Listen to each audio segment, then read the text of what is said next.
नमस्कार दोस्तों, welcome to Ramesh academy. स्वागत है आपका हमारे चैनल पे। आइए शुरू करते हैं आज का हम लोग अपना ये वीडियो। इस वीडियो में हम लोग देखेंगे एनटीपीसी परीक्षा में क्या गलती आपको नहीं करनी है जिससे आपका सिलेक्शन नहीं रुके, क्योंकि बहुत सारे स्टूडेंट ऐसे हैं जो CBT 1 के एग्ज़ाम के बाद में काफ़ी सुस्त पड़ गए होंगे, वो एग्ज़ाम का तैयारी नहीं कर रहे होंगे। तो आप अपना CBT 2 एग्ज़ाम का तैयारी स्टार्ट कर दीजिए और इसके साथ साथ आपको क्या गलती नहीं करना है यह यहाँ पर हम लोग देखेंगे।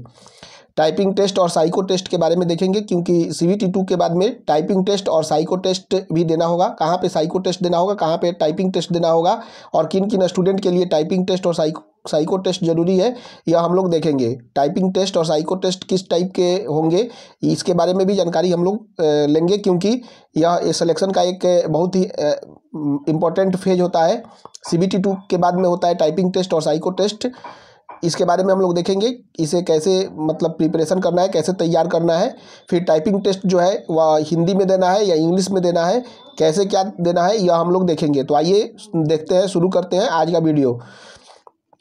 तो आप लोग जब फॉर्म भरे होंगे तो उसमें प्रेफरेंस आप लोग दिए होंगे। जितने भी पोस्ट यहाँ पे दिया गया है 1 to लेकर 13 तक सब कोई अपना प्रेफरेंस दिया होगा। जो लोग स्टूडेंट 10+2 के होंगे वे केवल लेवल 2 और लेवल 3 पोस्ट के लिए यानी कि 1 to 5 पे सीरियल नंबर के लिए ही आप प्रेफरेंस दिए होंगे। और जो लोग 10+2 और ग्रेजुएशन के होंगे वे 1 से लेकर 13 तक दिए होंगे। हो सकता है कोई स्टूडेंट जो है कुछ पोस्ट को छोड़ दिए हों प्रेफरेंस में, तो जो लोग जिस पोस्ट को छोड़ दिए होंगे प्रेफरेंस में उस पोस्ट के लिए वे एलिजिबल नहीं होंगे। और जो सभी पोस्ट के लिए प्रेफरेंस दिए होंगे तो सभी पोस्ट के लिए एलिजिबल होंगे। तो इसमें देख लेते हैं कि इसमें क्या सबसे इंपॉर्टेंट है, क्योंकि आप CBT 2 का तैयारी कर रहे हैं, साथ साथ में CBT 2 के बाद में आपको टाइपिंग टेस्ट और साइको टेस्ट भी देना है। तो साइको टेस्ट की तैयारी तो आराम से 10 दिन के अंदर में हो जाएगी, लेकिन टाइपिंग टेस्ट जिसका बिल्कुल भी नहीं आता है उन लोगों को टाइपिंग टेस्ट की तैयारी अभी से शुरू कर देना चाहिए, क्योंकि 30 वर्ड पर मिनट इंग्लिश में और हिंदी में 25 वर्ड पर मिनट है। हो सकता है कि किन्हीं के पास में लैपटॉप नहीं हो, क्योंकि ये कंप्यूटर पे ही टाइपिंग टेस्ट होगा। तो आप लोग क्या कीजिए कि अपने नज़दीकी जो भी सेंटर होंगे कंप्यूटर के वहाँ पे जाके कम से कम वीक में 1 या 2 दिन, कम से कम 1 दिन भी वहाँ पे टाइपिंग आप कीजिए। यदि आपके पास में लैपटॉप है तो आप अपने घर पे भी टाइपिंग दे सकते हैं। हालांकि ये इजी होता है, लेकिन आपको प्रैक्टिस करना पड़ेगा। तो इसमें देख लेते हैं किस किस पोस्ट के लिए टाइपिंग टेस्ट है। जैसे कि हम देख रहे हैं यहाँ पे लेवल 2 यानी कि जूनियर क्लर्क कम टाइपिस्ट के लिए टाइपिंग स्किल टेस्ट है। अकाउंट क्लर्क कम टाइपिस्ट लेवल 2 का पोस्ट है, इसके लिए भी टाइपिंग स्किल टेस्ट है। जूनियर टाइम कीपर इसके लिए भी यह लेवल 2 का पोस्ट है, इसके लिए भी टाइपिंग स्किल्स है। यानी कि 10+2 के अंतर्गत 3 पोस्ट ऐसे हैं जिनके लिए टाइपिंग टेस्ट है, और 2 पोस्ट ऐसे हैं ट्रेन क्लर्क और commercial come ticket clerk. In level 2 का जो पोस्ट है और लेवल 3 का पोस्ट है आपका कमर्शियल कम टिकट क्लर्क, इसके लिए जो है आपका टाइपिंग स्किल टेस्ट नहीं है। उसके बाद में हम देख लेते हैं ट्रैफिक असिस्टेंट, जो कि लेवल 4 का पोस्ट होता है। कंप्यूटर बेस्ड एप्टीट्यूड टेस्ट होगा यानी कि CBAT, जो कि आपका स्टेशन मास्टर के लिए भी ये टेस्ट होता है। इसमें टाइपिंग टेस्ट नहीं है, लेकिन CBAT यानी कि कंप्यूटर बेस्ड एप्टीट्यूड टेस्ट है। इसके भी बारे में देखेंगे कि ये क्या होता है।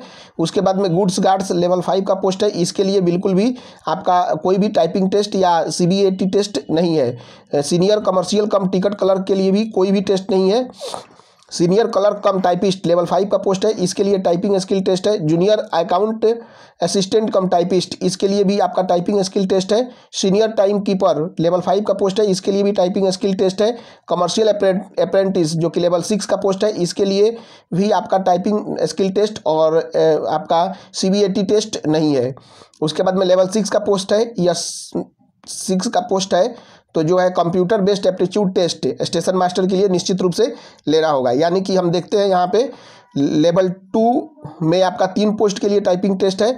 लेवल 3 में तो कोई नहीं है। लेवल 4 में एक CBAT 2 ही टेस्ट है, एक ट्रैफिक असिस्टेंट और स्टेशन मास्टर के लिए आपका कंप्यूटर बेस्ड एप्टीट्यूड टेस्ट है। तो देख लेते हैं जो भी स्टूडेंट ये पोस्ट को भरे होंगे, मान लीजिए कि किन्हीं का फर्स्ट प्रेफरेंस स्टेशन मास्टर है, तो निश्चित रूप से उन्हें CBAT टेस्ट देना चाहिए, क्योंकि यदि वे भाग नहीं लेते हैं CBAT टेस्ट में तो उन्हें स्टेशन मास्टर मिलेगा ही नहीं।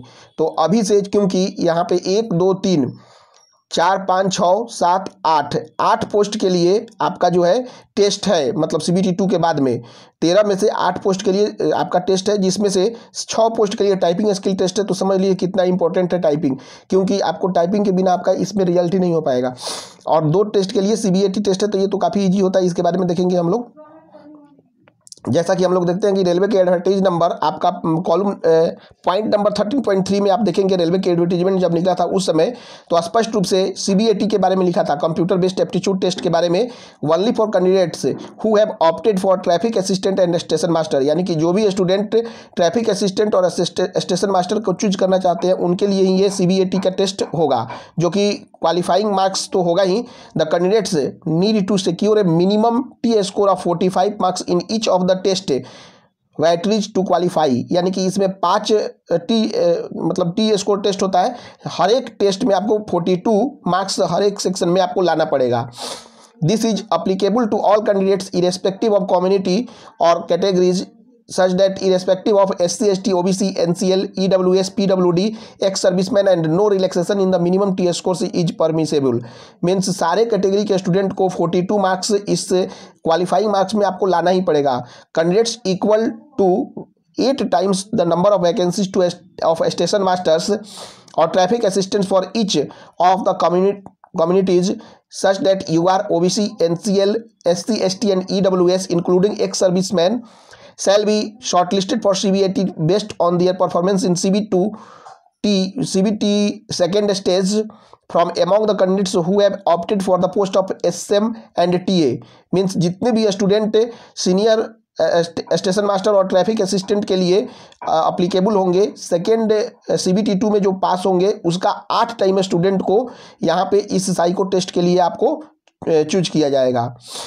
सच एज पर annexure 6 in original during CBAT following which they will not be permitted to appear in CBAT। ये एनेक्चर 6 क्या है इसे भी देखेंगे क्योंकि ये एक सर्टिफिकेट है जिसे CBAT टेस्ट के समय में लाना जरूरी होता है।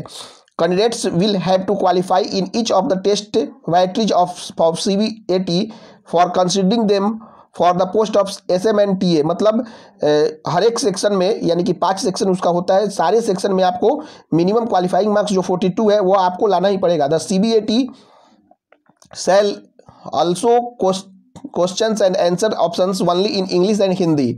जो क्वेश्चन होगा आपका हिंदी और इंग्लिश दोनों में होगा। There shall be no negative marking in CBAT।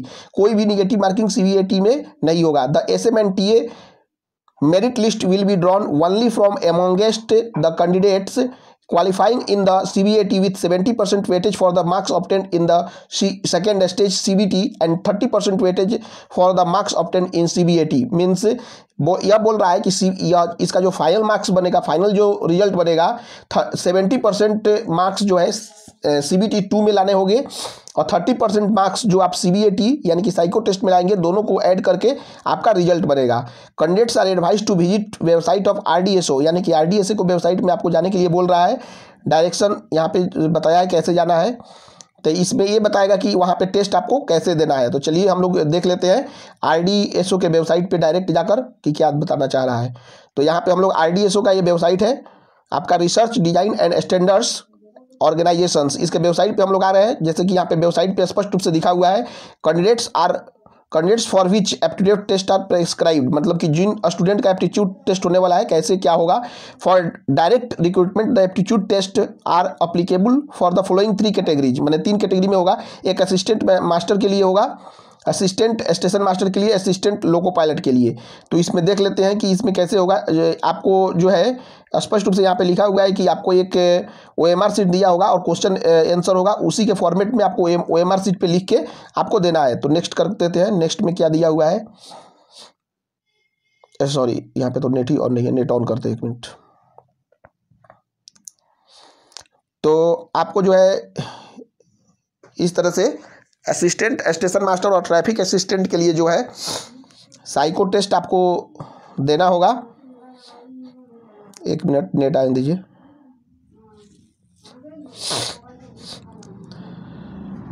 RDSO का ये वेबसाइट है, इस पे बताया है कि कैसे मतलब कि वह टेस्ट होता है। तब तक वो खुलता है, तब तक हम दूसरा चीज़ देख लेते हैं।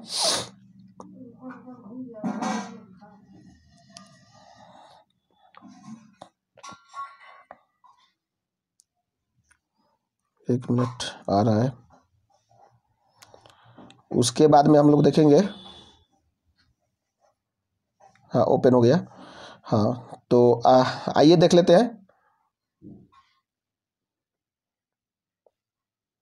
हाँ, जैसे कि यहाँ पे दिया हुआ है, ये टेस्ट होता है आपका the type of test used on Indian railway. ऐसे क्वेश्चन आपको पूछे जाएंगे। तो test for measuring your intelligence, या इंटेलिजेंस मापने के लिए यह होता है। आपको 5 ऑप्शन दिया हुआ है, इसमें से आपको अलग कौन सा है यह चुनना होता है। इस टाइप के क्वेश्चन होते हैं, आप इसे देख लीजिएगा। RDSO के वेबसाइट पे भी दिया हुआ है। फिर इस टाइप के क्वेश्चन भी पूछे जाते हैं, test for measuring your depth predictions. इसमें से ABCD दिया हुआ है आंसर, आपको इसमें से चुनना है कि कौन से नंबर पे कितने ब्रिक है। इस टाइप के क्वेश्चन आपको पूछे जाते हैं। फिर उसके बाद में नेक्स्ट कर लेते हैं। नेक्स्ट में हम देखते हैं यहाँ पे इस टाइप के क्वेश्चन है, जैसे कि ये आपको दिया हुआ है 1 2 3 5। The answer of above questions are y and n separately. इस टाइप के क्वेश्चन आपको पूछ रहा है, आप इसे देख लीजिएगा कैसे क्वेश्चन ये पूछा जा रहा है। उसके बाद में यहाँ पे दिया हुआ है कि इसमें मिलान करना है कि इसमें से कौन से कितने नंबर पे है। तो आपको चेक करके, आपको मिलान करके जो है ऑप्शन में चूज करना रहता है, मतलब OMR शीट में लिखना रहता है। उसके बाद में यहाँ पे how to record your answer in paper pencil mode. आपको जो है पेपर पेंसिल मोड का दिया होगा, पेपर पेंसिल मोड पे मतलब OMR शीट पे आपको ये लिखना होता है, how to record your answer in CBT mode. CBT mode यदि होता है कंप्यूटर बेस्ड टेस्ट होता है, तो वहाँ पे आपको डायरेक्ट CBT मोड में जैसे आप लोग एग्जाम देते हैं वहाँ पे आप दे देंगे। तो इस तरह से हम लोगों ने देख लिया जो CBAT जो टेस्ट होगा वह कैसे होगा। अब हम लोग नेक्स्ट आगे हम लोग देखते हैं। जैसे कि हम लोगों ने यहाँ पे ये देख लिया उस CBAT टेस्ट को। उसके बाद में एक जो था CBAT में जो टेस्ट जो था जो एनेक्चर 6 था। एनेक्चर 6 क्या है, जो कि आपको साइको टेस्ट के समय में ले जाना है, उसे हम लोग देख लेते हैं। तो एनेक्चर 6 यहाँ पे जो दिया हुआ है, proforma for medical certificate to be obtained from an eye specialist by candidate applying for the post of station master and traffic assistant. Means station master और ट्रैफिक असिस्टेंट के लिए जो भी कैंडिडेट इस पोस्ट के लिए अप्लाई किए हैं, उन्हें किसी भी आई स्पेशलिस्ट से यह परफॉर्मा आपको भर के ले जाना पड़ेगा। यह सर्टिफिकेट जो है आप उनसे बनवा लीजिएगा। अगर यदि बनवा के नहीं ले जाते हैं तो उस समय आपको टेस्ट नहीं दिया जाएगा, तो इसलिए ये बनवा के आप लेके जाइएगा। यही हो गया एनेक्चर 6। उसके बाद में टाइपिंग टेस्ट के बारे में जान लेते हैं। टाइपिंग टेस्ट जो भी पोस्ट के लिए आप एलिजिबल है, उसमें टाइपिंग टेस्ट आपको दिया हुआ है। For the post of senior clerk cum typist, junior accountant, assistant cum typist, senior time keeper, junior clerk cum typist, account clerk cum typist and junior time keeper. Typing skill test TST of qualifying natures. Test shall not be added for making merit, shall be conducted for which of the number of candidates equal to 8 times। यानी कि 8 time student इस test के लिए selected किए जाएंगे, ये सारे post के लिए। और जो टेस्ट होगा वह कंप्यूटर बेस्ड टेस्ट होगा। पर्सनल कंप्यूटर जो होता है उस पर होगा। 30 वर्ड पर मिनट जो होता है इंग्लिश में, और 25 वर्ड पर मिनट जो होगा वह हिंदी में टेस्ट होगा। इसमें टाइपिंग टेस्ट होगा, और इसमें जो है 40% जो है परमानेंट डिजेबिलिटी के लिए जो है यह छूट है। तो इस तरह से हम लोगों ने देख लिया ये टाइपिंग स्किल टेस्ट जो भी स्टूडेंट के लिए स्टूडेंट ये सारे पोस्ट को बोले हैं, उस सारे पोस्ट के लिए निश्चित रूप से एलिजिबल है। तो इसलिए आप निश्चित रूप से अभी से ही टाइपिंग टेस्ट पे थोड़ा थोड़ा टाइम दीजिए। यदि जिनके पास लैपटॉप हुआ है वह डेली कम से कम आधा घंटा दें, और जिनके पास लैपटॉप नहीं है तो वो कम से कम वीक में 2 दिन जाकर या 1 दिन कम से कम जाकर 2 से 3 घंटा टाइपिंग करें, जिससे आपका टाइपिंग ठीक हो जाएगा। और CBT 2 के रिजल्ट के बाद में आपको कोई भी दिक्कत नहीं होगा। तो इसलिए CBT 2 के बाद में कोई भी दिक्कत नहीं हो टाइपिंग टेस्ट में। हालांकि ईजी है, लेकिन आपको इसे देना ही पड़ेगा। हालांकि ये मार्क्स इसका जुड़ेगा नहीं, केवल क्वालिफाइंग नेचर का है। तो इस तरह से हम लोगों ने सब चीज़ देख लिया कि आपको क्या गलती नहीं करना है। अभी से आप पढ़ाई स्टार्ट कर दीजिए, और साथ साथ में टाइपिंग टेस्ट के लिए भी तैयारी शुरू कर दीजिए। और साइको टेस्ट का जो होता है वो लास्ट में 10 से 12 दिन के अंदर में, मैक्सिमम 15 दिन के अंदर में तैयारी हो जाएगा। तो थैंक यू वेरी मच। ये वीडियो देखने के लिए आप अपने दोस्तों के साथ इसे शेयर कीजिए, और सबको बोलिए सब्सक्राइब करने के लिए। Thank you very much.